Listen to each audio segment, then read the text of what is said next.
Part two of Culture and Team, and we have Ben Silbermann, the founder of Pinterest, and John and Patrick Collison, the founders of Stripe.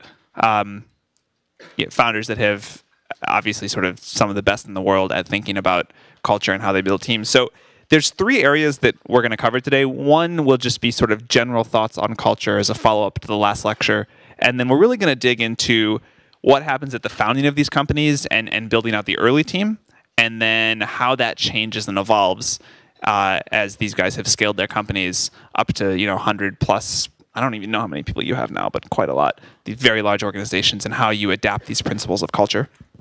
But to start off, I just want to ask a very open-ended question, which is, what are the core pieces of culture that you found to be most important in building out your companies? Sure. What are the most important parts? Yeah, it's on. Oh, it's on. Yeah, I mean, I think for us, like, we think about it on a few dimensions. Like, one is like, who do we hire, and what do those people value? Two is, what do we do every day? Like, why do we do it? Three is, what do we choose to communicate? And then I think the fourth is what we choose to celebrate. And I guess the converse of that is like what you choose to punish. But in general, I think running a company based on what you celebrate is more exciting than what you punish. But I think those four things kind of make up the bulk of it for us.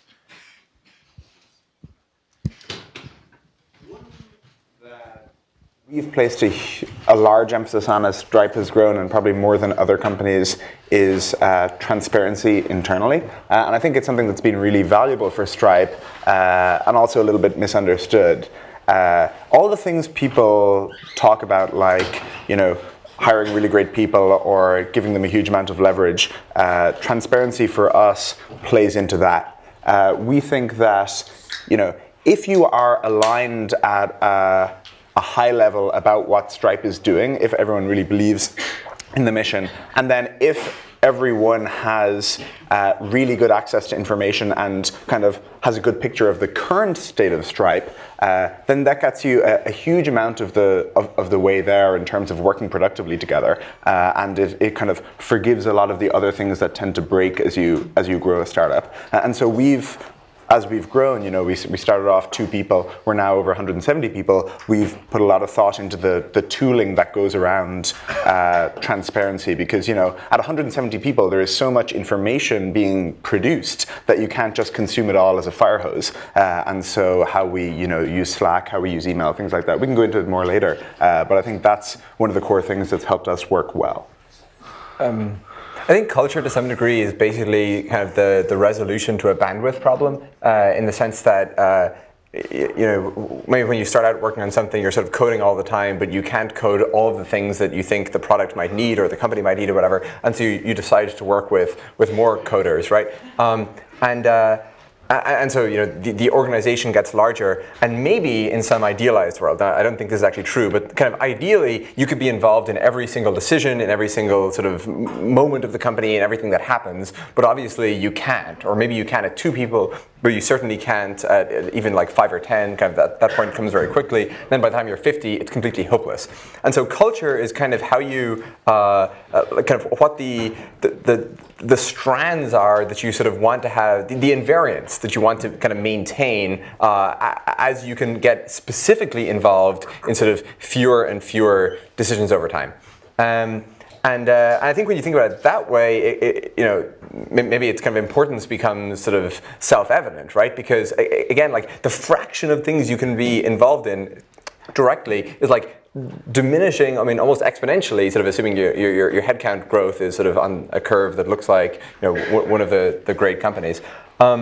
And yeah, that's super important, and it kind of it manifests itself in a bunch of different ways. Like, for example, in hiring, I think a large part of the reason why maybe the first 10 people you hire, what kind of those decisions are so important, is because you're not just hiring those first 10 people, you're actually kind of hiring 100 people, because you should think of kind of each one of those people as bringing along sort of another 10 people with them, and sort of figuring out exactly what 90 people you would like those first 10 people to bring along is obviously it's going to be quite consequential for your company.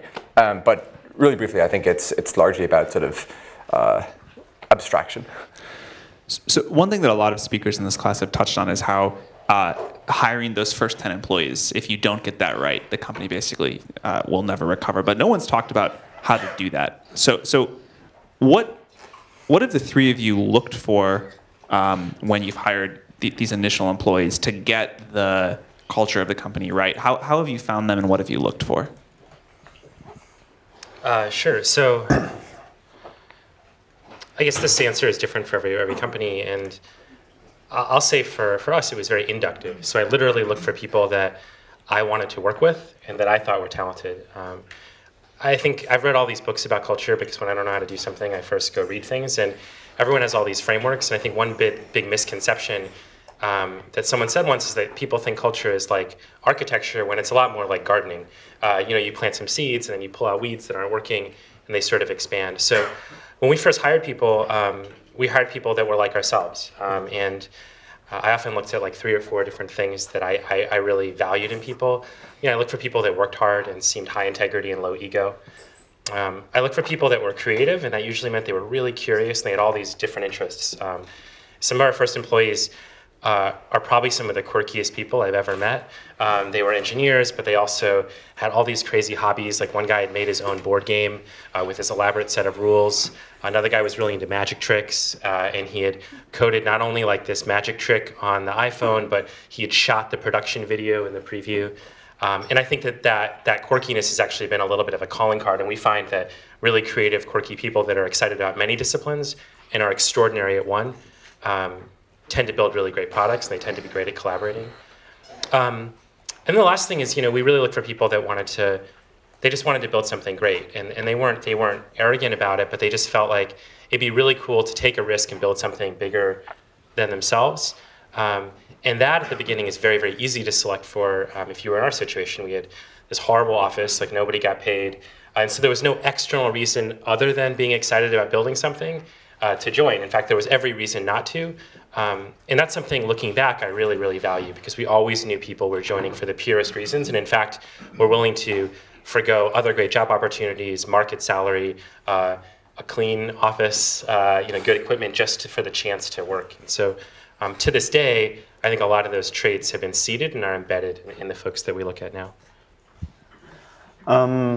Yeah, the first 10 hires are really hard because you're making these first 10 hires at a point where no one's heard of this company, no one really wants to work for it. You're just these like 2 weird people working on this weird idea. Like their friends are telling them not to join.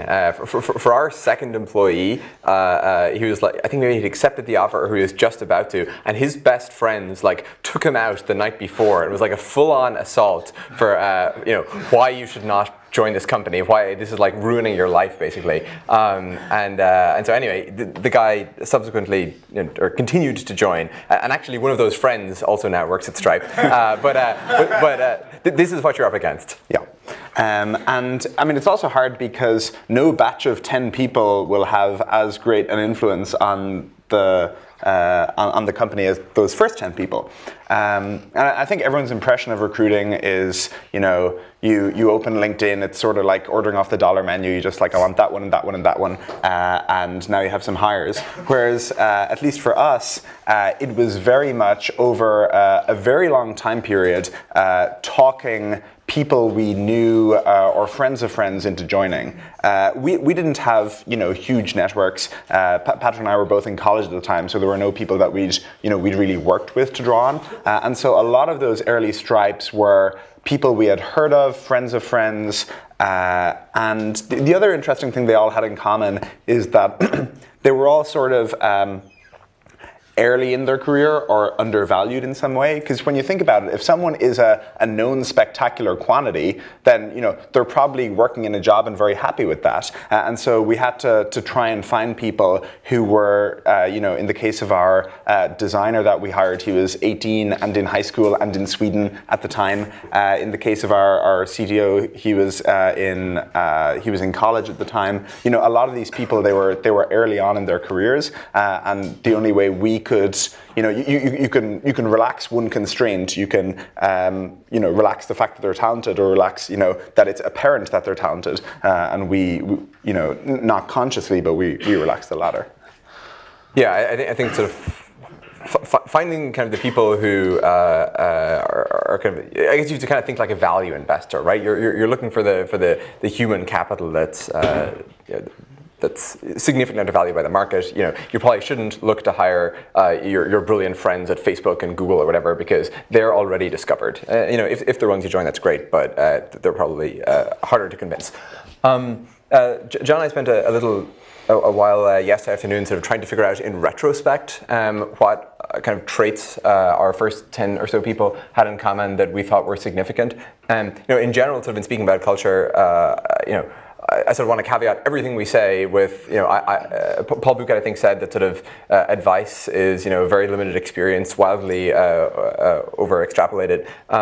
And I think there's a lot of truth to that. But for our particular first 10 people, the things we sort of figured out that seemed to be important were they're all sort of very genuine and straight. I think that actually matters quite a lot in that sort of they're people that others want to work with, that they're people that others trust. They sort of have an intellectual honesty in how they approach problems and so forth.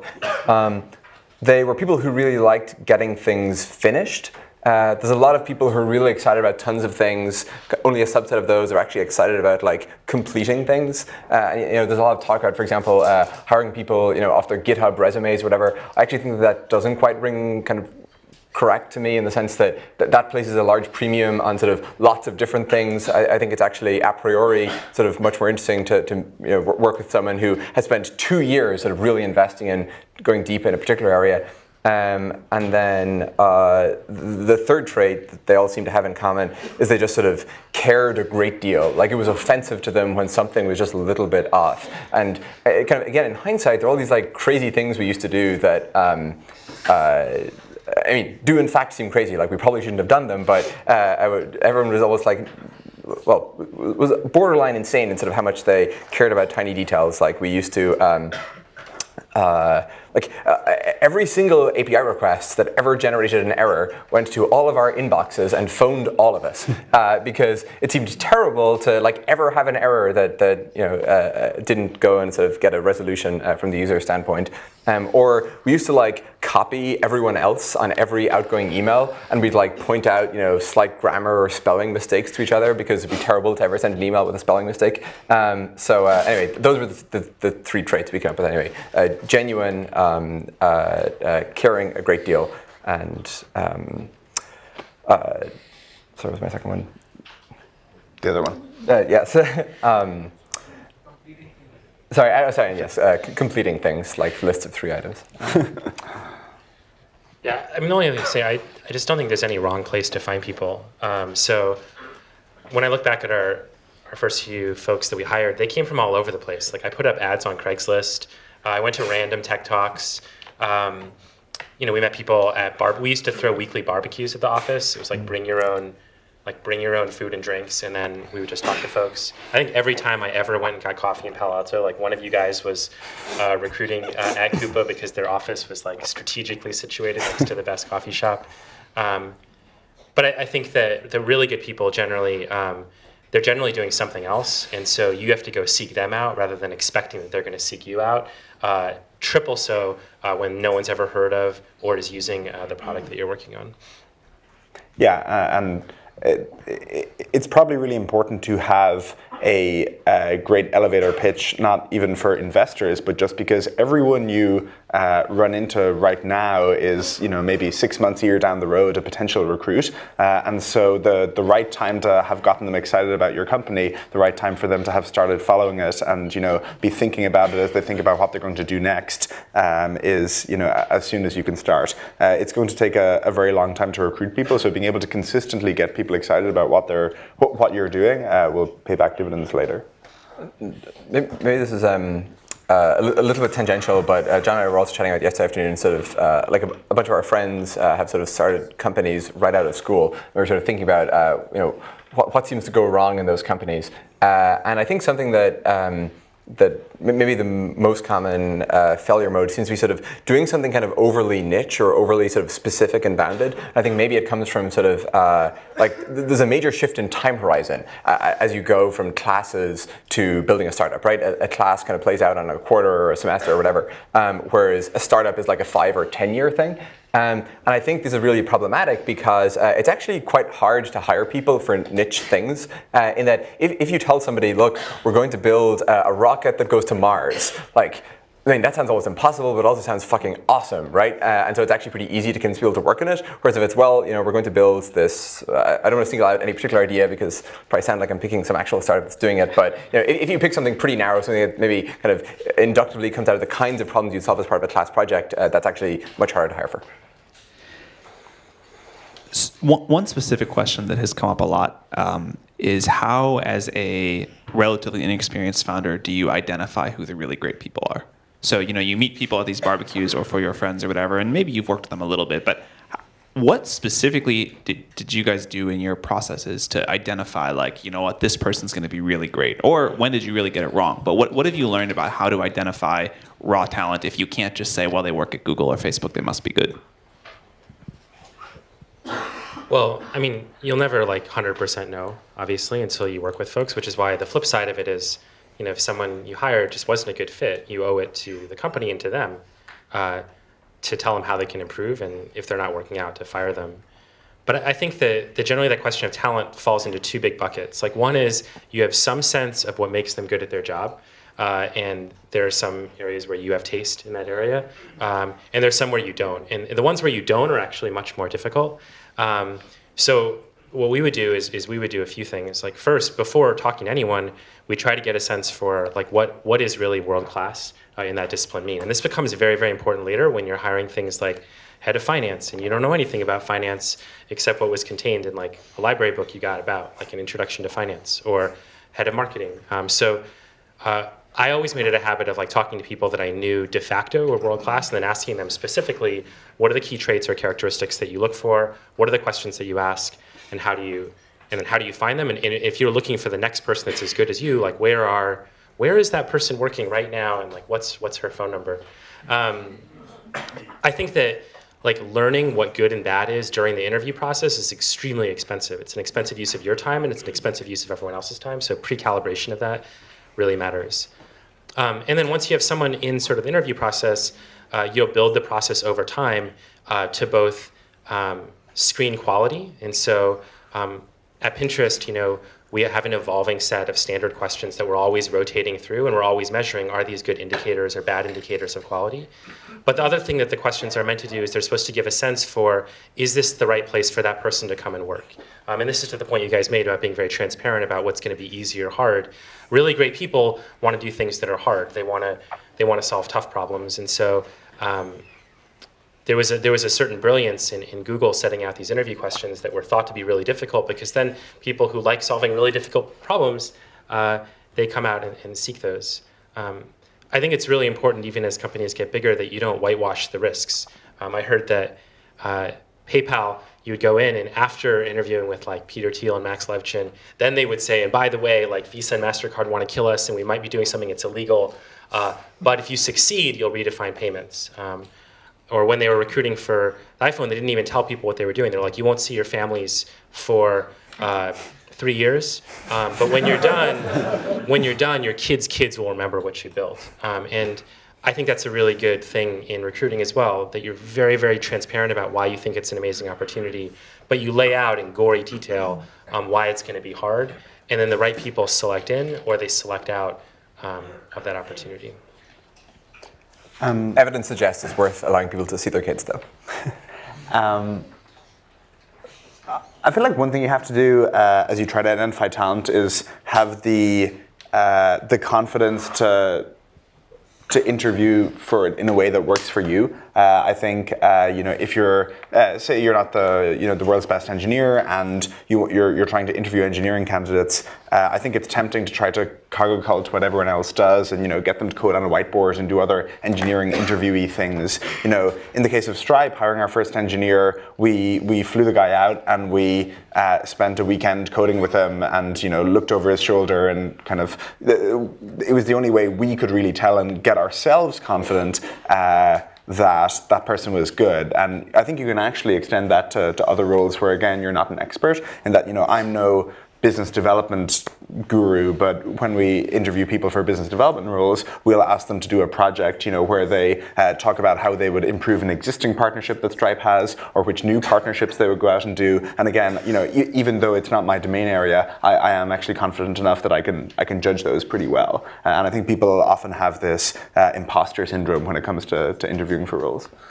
Yeah, I think a pretty specific kind of just tactical thing to do for, again, the first 10 people is to work with them as much as you can before committing to hiring them. I mean, once you reach a certain scale, it's kind of impractical because it's a huge time commitment on their side, and also, it just would be unscalably expensive from your side. But it's really worth it to get the first 10 people right. And so for a majority, maybe even all of the first 10 people, we worked with them in some capacity, usually for a week in advance. And it's pretty hard to fake it for a week.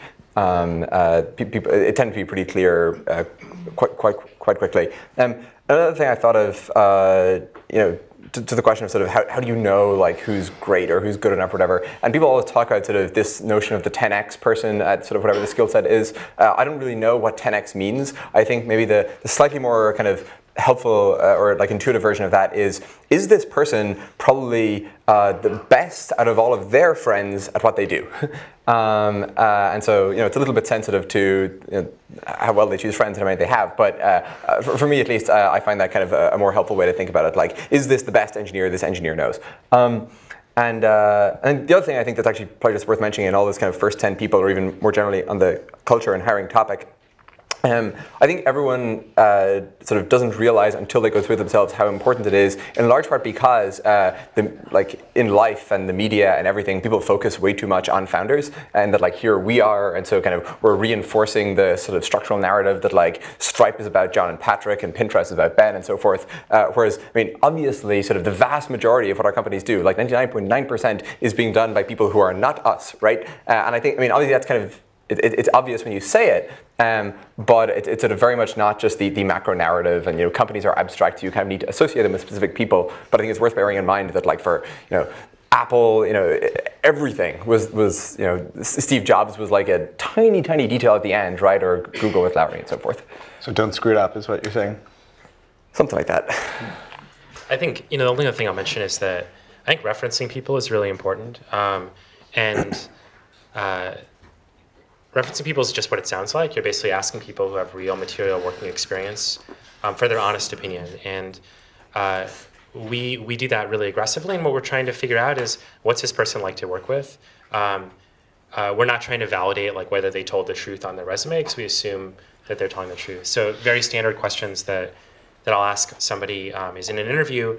I might say, hey, we both know Jonathan in common. I'm going to talk to him in a couple weeks because we're both social friends. Like if I asked him what you're the best at, or what you would be most proud of, or what you were kind of working to improve, what would he or she say?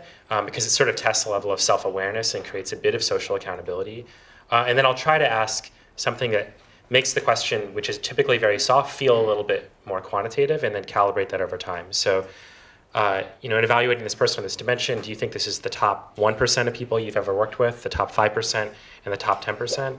And it forces a scarcity that gives a materially different reference than if you just say, hey, like, what's the best thing about John? He told me, he's good at these things. Can you validate? And you're like, yeah, sure, because they don't get anything. So I think that's just a tool that people should take seriously. Yeah, and referencing isn't obviously easy to begin with, but it does actually prove really useful over time. And you just have to, people, I think, especially for named references, people really want to be nice. So you have to do things like create an artificial scarcity by saying, where would you rank this person amongst the people you've worked with in this role? Or, there's lists out on the internet of how to reference, but you should aim to spend, 15 minutes on the phone with that person, not just let them say, yeah, this person is awesome, and then hang up. It's also a tremendous source of new recruits. Yeah. References are also a tremendous source of new recruits. What have each of you learned about once you hire these first people and they join?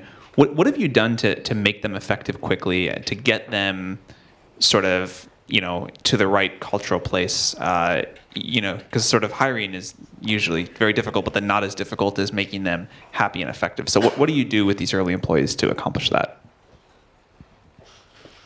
Well, the answer to that's changed when we've gone from really small to bigger. When we first started, we were generally hiring because we needed that person like a long time ago. And so their whole onboarding was like, here's your computer, we already set up your environment, don't worry about it, this is the problem that we have to solve together. And then because of the nature of the startup, so we were all in this like tiny 2-bedroom apartment, all of the other things like building personal relationships, spending time together, getting to know, it just all happened kind of automatically. Like you didn't have to do anything. The one thing that I would add to that is, though, we would always try to remind people of like where we wanted to go someday, because it's really easy when you first join to drop someone into a problem, and then they think the whole world is like this little problem in front of them. We'd always say, hey, someday we want to do for discovery what Google did for search, and this is our plan for trying to get that done. Now, as the company grows, I think that that process has to get a little bit more formalized, and so we spend a lot of time thinking and honestly trying to constantly refine what does that person's experience look like from the day they came in to their very first interview through 30 days after they join. Like, do they have somebody whose name they know? Do they know who their manager is? Have they sat down with people on their team? Do they know what the general architecture of the company is and what the top priorities are? And we have a program, and it's a week long, and then there are sort of function-specific programs that go in deeper. And that's something that's always been refined. And the output metrics that we look on that is, one, we ask people, like, what did you think afterwards, and then 30 days afterwards. And then we also ask their peers and their manager, like, hey, is this person kind of up to speed? Do you feel like we've done a good job making them productive? And if we haven't, that's a key, A, that team shouldn't be hiring any more people because they're not doing a good job bringing in new people. And B, that we need to retool that. And so I think those things are important. I just wouldn't discount just how important it is to get to know the person as a person. Like, what are their aspirations? What's their working style? How do they like to be recognized? Do they really prefer being in total silence? Are they a morning person or a night person? Like, knowing those things, I think it just demonstrates that you care about them individually as well as collectively, like what your goals are. I think there's two things that are important at any stage, though the implementation will change. The first is to get them up and running, doing real work quickly, because that's only when you can find the problems. That's the only way that's how progress is measured, is how much real work they're doing. And so, when we have engineers start, we'll try to get them committing on the first day. When we have, people in business roles start, we will have them in real meetings on the first day on what they're meant to be working on. But I think sometimes there's a tendency to be tentative and help ease people in. We're much more of the push people off the cliff school. And then I think the second is to try and start quickly giving people feedback, and especially feedback on how to adapt to the culture. Because when you think about it, like, if you have built a strong culture, as all the companies up here, are trying to, then it's going to take some adapting for the person, and it's not going to be necessarily easy. One thing we had at Stripe is just the culture was a lot more written, and so you would have people who were right next to each other, each with headphones on, and just like IMing away to each other. And for a lot of people coming in who hadn't worked in an environment like that, it's sort of in hard. Normal places. Exactly, yeah. And so everything from kind of high level how you're doing at your job to kind of minor cultural pointers, the more feedback you can give them, the better they'll do. And it's unnatural, right? Because it's unnatural to be constantly telling people that they're doing a good or bad job. You don't do that, hopefully in your normal life you're more restrained. But when you have employees, that's kind of what you owe them for them to do well. So I think this is sort of a good transition to, as your companies have scaled, what are the biggest changes you've had to make to your hiring processes, and also how you sort of manage and run the teams as you've gone from 2 to 10 to 100 to 1,000 employees? There are a lot of changes. I think one thing that we try to do on the team side is the goal is to make the teams feel as autonomous and nimble as possible within the constraints of having a large organization. And that means over time that we're always trying to make it feel like a startup of mini startups rather than this monolithic organization with a set of foreign processes that cut horizontally through it. And that's easier said than done. And I think that we're not all the way there, but one of our goals is that each team they control the resources that they need to get things done. They know what the most important thing is and how it's measured. And that way, then the management problem becomes somewhat tractable. Otherwise, it feels completely impossible. If you can't decompose it into autonomous units, you just look at it and you're like, oh my gosh, communication complexity is increasing geometrically, management complexity, it's never going to work. And so you have to sort of create these abstracted units, or that's at least what we're going to try to do. And at Pinterest in particular, the real challenge of creating those abstracted units is we want to actually have units that encompass a super strong designer, a super strong leader in engineering, often a writer, often sometimes a community manager. We want them all to be self-contained. And so that makes the problem really hard, but that's kind of core to our philosophy of how we build products. We try to put people together that have all of these different disciplines. They're curious about lots of things, and then we anchor them on a single project, and then we try to remove barriers to let them go fast. And when we find new barriers, we sit down and we think, how do we speed that up? I think hiring is a little bit different, and I think the biggest change and the biggest asset that you get as you get more people is referrals become more and more and more and more the lifeblood, depending on sort of the network of all the people that you bring in. So one of the really lucky and, in hindsight, great decisions that we made was our actual 14th or 15th person that we hired was a professional recruiter.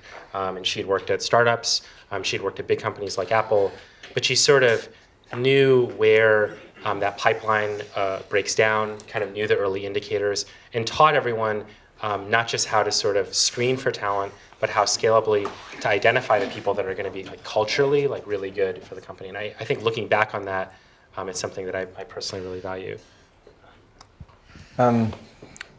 There's just a huge amount of stuff here, right? In that sort of, I guess, this is all under kind of the rubric of managing growth, and either your company sort of fails very quickly, or sort of all of your problems become in some way about managing growth. One thing that I think tends to take people by surprise, and certainly took me by surprise, is kind of how quickly just the time horizons change, in that sort of in your first month, you're largely thinking about things on maybe 1 month ahead, right? In that maybe that's kind of what your development roadmap is oriented around. Even in terms of who you're working with, maybe it's really informal relationships where they haven't sort of fully committed to remain full-time or whatever, right? And that kind of the more time goes by, I think that kind of has a reciprocal or corresponding increase in the time horizon. So after 1 year, you're kind of thinking 1 year ahead. After 4 years, you're thinking 4 years ahead. And kind of that increases very quickly, right? And so after, say after 1 month, it's again super short term, and then just 11 months later, you should now actually be thinking and planning, a year ahead, and thinking about kind of human structures on that time horizon, thinking about stuff Ben talked about, where you want to be going long term and things like that. I think that also plays into your hiring and the kinds of people you hire, right? In that, in the really early days, you kind of have to hire people who will be productive essentially immediately. You don't have the luxury of hiring people who are sort of really promising, but they're not quite going to be up to speed for another year or two. They have to be able to contribute immediately. But after 2 or 3 years, now it sort of starts to get much more reasonable to make those investments. And in fact, if you're not making those investments, you're probably being much too short term. And so I think that's really important. A lot of it also just comes from sort of all these problems in some sense are easy. How do you build kind of good social bonds between people? I mean, we all do it, every day, right? It's kind of how do you kind of make it systematic and sort of effective at scale? And it's always kind of a very severely imperfect approximation of what you would ideally do if you were small, and just kind of what hacks can you pull to sort of make it work as well as you possibly can at a larger scale. A rapidly growing company, say growing headcount 2 or 3x a year, just it's a very unnatural thing, and so it's sort of what's the least bad way of sort of managing that period of growth? Human organizations aren't designed for it, and I think it's worth being sort of quite systematic about sort of thinking about ways to do that, but realizing that you probably can't do much better than than sort of adequate. And for Stripe, it's things like we have 3 meals every day at sort of long tables where kind of everyone can sit together, right? And if you think of sort of net, how much more total human interaction happens as a result of having these kind of randomly mixed meals, I mean, it's vast, right? And there's kind of a whole list of things like that. But I think that's kind of the general framework. And one thing I'm really curious about, you guys value transparency. How have you scaled it over time? 'Cause I know we think about figuring that out all the time. I'm just curious. Startups in some sense, I can't remember who it was, sort of defined it as like a startup is kind of an organization that's not yet stuck with all these kind of principal agent problems. That at most sort of large companies, what is locally optimal for you is very frequently, not what is globally optimal for the company. There, as a consequence of that, probably a lot of ways in which a startup can work differently to a big company. At a big company, a lot of the things that are good for you, you couldn't do them in a completely transparent environment, right? Because people would think less of you, or you're doing things you're not supposed to. But because everyone is kind of sailing or rowing in the same direction at a startup, you can actually just make all the information transparent.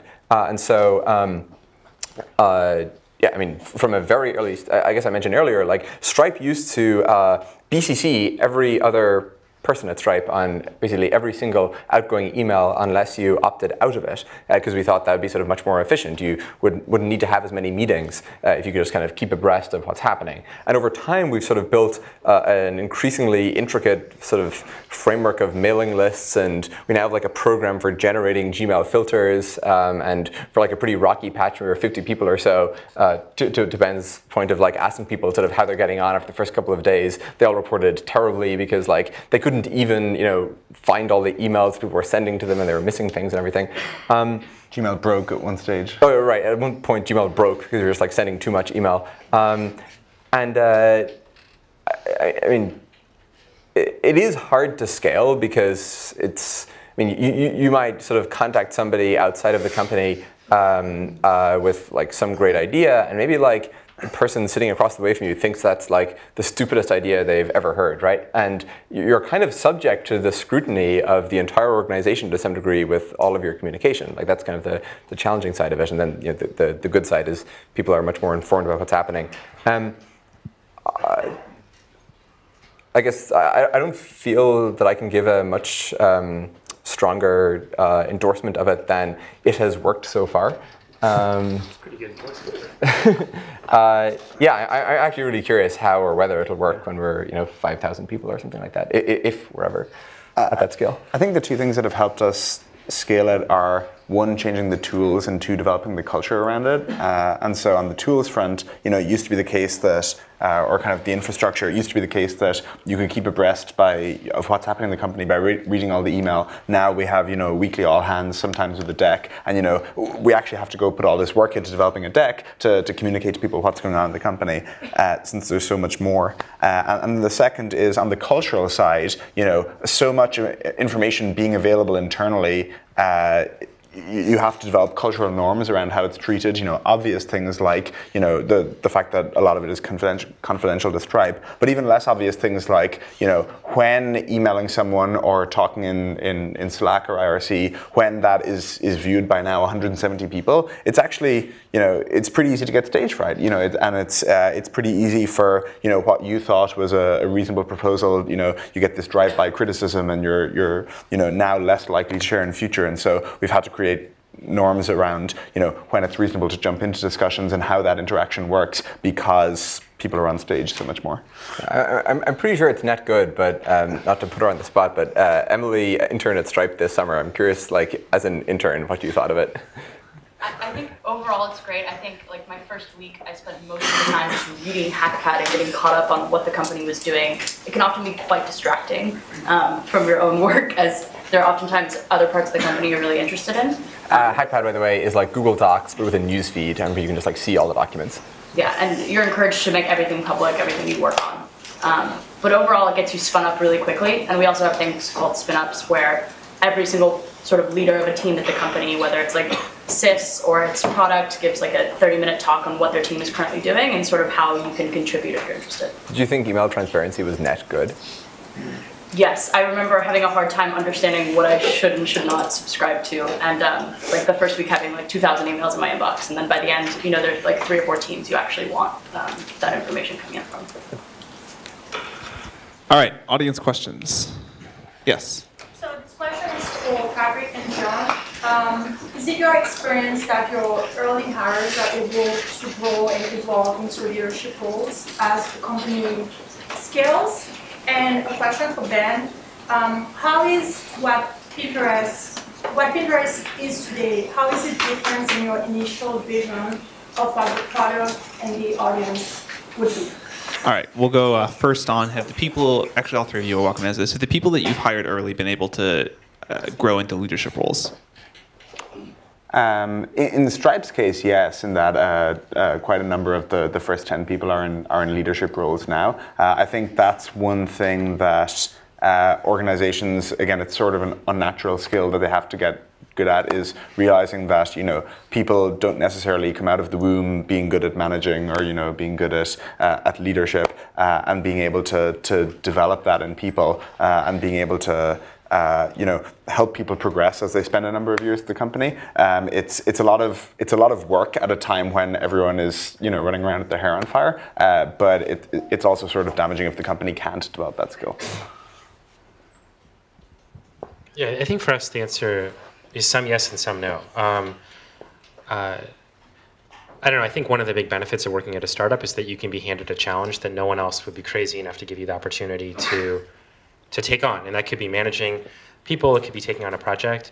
But the implicit contract with that is that if you can ask someone to take a really big risk on that, it shouldn't be like one way through the door, and if you don't succeed, otherwise it creates fright to give it a shot. So, you know, we have some folks that are managing large teams that started as kind of individual programmers where they were engineering, and they said, hey, I'd love to try leading a project and then leading a group and then taking responsibility for management and taking a group.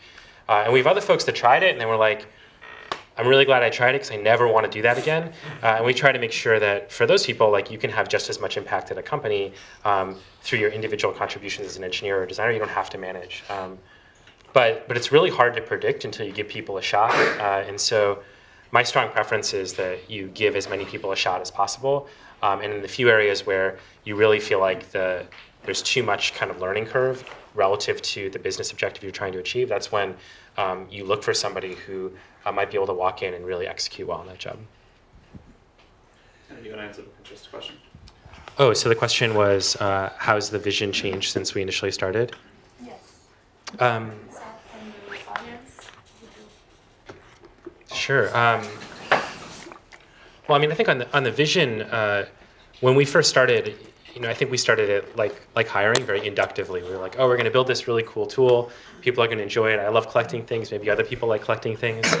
And what we didn't expect that kind of revealed itself early on was that looking at other people's collections turns out to be this really amazing way to discover things that you didn't know you were looking for. And it becomes kind of a solution to a problem that a lot of other technologies don't have. And so over the last couple of years especially, we've poured enormous kind of technical and design resources into building out recommendations products, search products, feed products, leveraging kind of the unique data that we have, which are these pins that were all hand-picked by someone and hand-categorized. And then on the audience side, I mean, I think the first big surprise was, you know, truthfully, like when we first started, we didn't really know if anyone would use it, and we were just happy that anybody that wasn't like related to us and obligated by like familial relationship would use it. And so one of the biggest surprises has been how many people and how diverse those groups of people have been. And so I think that's been one of the things that's really exciting. And the funny thing is that as often like the company goes farther along, your aspirations therefore like get bigger. So there's like this gap that always exists. I tell my team between like where we are and where I think we should be. And even though objectively we're much farther along, I feel like the gap is widened even farther. But I think that's a really common trait amongst people who found companies. Yes. You said that like while selling the vision of the company, you have to describe in gory detail that how hard it is going to be, and like you won't see their families for 3 years, but then it would also be the thing that their grandchildren would be proud of. But how do you really know? Like both of you know that the second part is like it's not guaranteed, but the first part that they're not going to see their family for the next 3 years is going to be just sure. So like how can you be authentic? Like selling that vision of the company, or is it like about like giving high returns for the high risk they're taking, giving them a lot of equity? Great question. What is that really So the question is, most startups are not the iPhone. You can't guarantee that people's grandchildren are going to remember this because most startups fail. How do you convince people to sort of make the sacrifices to join a startup? I think part of the way sort of in which it resonates with people is because it's not guaranteed, right? If it were guaranteed, then it'd be boring. And so it's the sort of, there is the prospect of sort of affecting this outcome, but nothing more than that potential.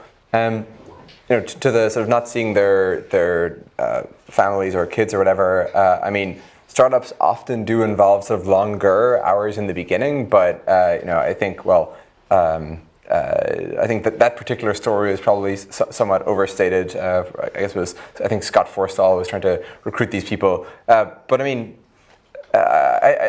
even though startups, especially in the earlier days, tend to involve somewhat longer working hours, I think there's kind of this tendency to exaggerate it and sort of, I mean, it's like the startup version of fishing. Like every startup thinks they worked even more insane hours than the next one back in the early days. Like we literally never slept for 2 years. So I don't know. I think that realistically, for most people, it's not that big a sacrifice, right?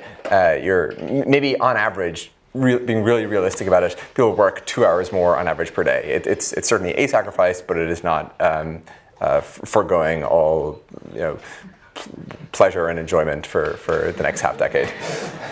Yeah, I mean, I think even the iPhone wasn't the iPhone before it got done, right? So, I mean, no smart person you're hiring is under the illusion that you have a crystal ball into the future that only you have, and that joining is a guaranteed thing. And in fact, if you're telling them that and they select in, you probably shouldn't hire them because they didn't pass like a basic intelligence test about uncertainty in the future. But I think it's fair to say what's exciting and where you think it can go and where it's going to be hard and chart your best plan, and then tell them why their role in it can be instrumental, because it is. I really liked what you said. If you tell people hey, we're going to go to Mars, it attracts the best people, and then you're incrementally closer to getting to Mars, and they know that going in.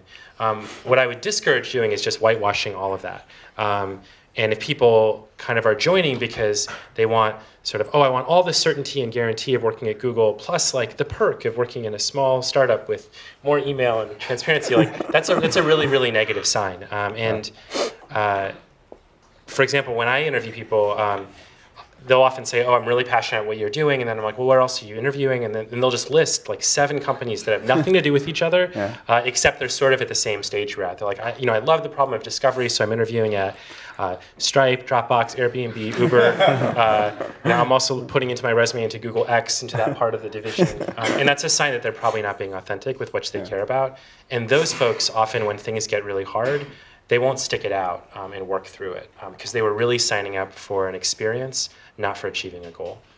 I think the other thing that motivates people a great deal, in addition to sort of the prospect of sort of affecting some outcome, is just sort of the personal development angle. In that a startup, just because it's much kind of more lightly staffed, it's kind of it's much less forgiving, right? In that even if you're the best person in the world, you're not going to, whether or not you're the best or the worst person in the world, you're probably not going to significantly alter Google's trajectory, right?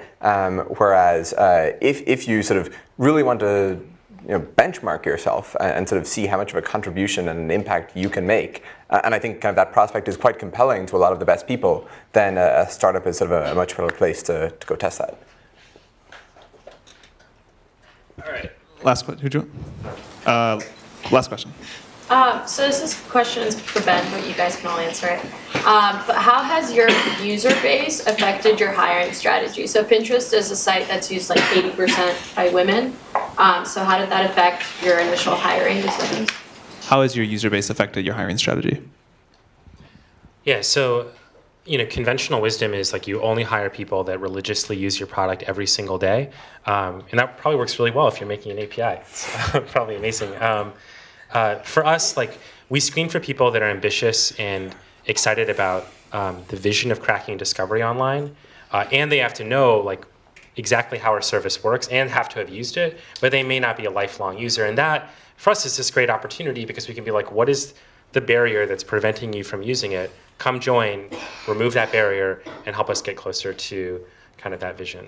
I don't know, there's a lot of, if you read any startup book, there's all this like startup wisdom that sounds like really reasonable, but it's only useful if it works in your particular circumstance. And so for us, we've had to sort of broaden the lens a little bit, looking broadly about people that are ambitious about the mission, that care about the product and our approach to building products, even if from day one they weren't our earliest users.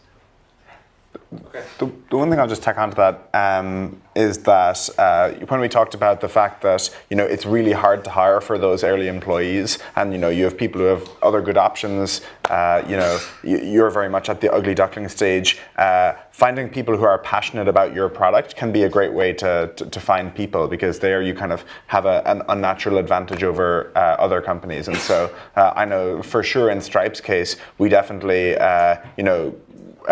we hired, I think it was 4 Stripe users in the very early days, and those were people who we probably couldn't have gotten otherwise. I'm sure it was the same in Pinterest's case, where like you'll get all this benefit of working at Pinterest, and hey, it's Pinterest. You get to work where you pin. Yeah. Thank you guys very much for coming in today. Thank you.